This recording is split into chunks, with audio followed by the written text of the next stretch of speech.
नमस्कार दोस्तों, स्वागत करते हैं हम सभी को आपका यूट्यूब चैनल टारगेट भोजपुरी। जी बता दूं कि भोजपुरी के हिट मशीन खेसारी जी का एक बहुत ही हाई लेवल का गाना आ रहा है। जी हाँ दोस्तों, यानी कि अभी कमिंग सून में है। गाना बहुत ही हाई लेवल, बहुत ही बवाल का होने वाला है। यानी कि 1 से 2 दिन के अंदर में ये गाना देखने को मिल जाएगा। जी हाँ, यानी कि छठ पूजा तो खत्म हो चुका है। अब फाइनली यानी कि गाना एक से बढ़कर एक बहुत ही बड़ा प्रोजेक्ट आएगा। अभी तो भाई गाना बहुत सारा कंपनीज भी नहीं छूट रहा है, यानी कि म्यूजिक ऑन कैप्टन भोजपुरी से छूटा है। तो ये गाना बहुत ही हाई लेवल, जो कि आप सब सुने हैं, कैसा लगा आप लोग कमेंट में कमेंट कर दीजिएगा। वो गाना बहुत ही खतरनाक, बहुत ही हाई लेवल का है, जो कि विंदिया ब्लैक दिल हैक करा था गाना था, जो कि गाना बहुत ही हाई लेवल है, जो कि म्यूजिक एंड कैप्टन भोजपुरी से आया, जो कि बहुत ही गजब। रक्षा गुप्ता जी भी है और खेसारी जी वीडियो फिट में है और रक्षा गुप्ता जी है।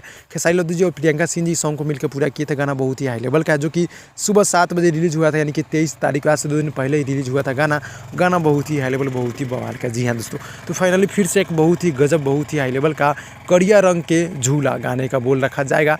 करिया रंग के झूला गाना बहुत ही जल्द छूटने को यानी कि तैयार हो रहा है। बहुत ही जल्द देखने और सुनने को मिल जाएगा, आप सब तैयार हो जाएगा। तो भाई लोग मिलते हैं अगले वीडियो में, तब तक के लिए धन्यवाद।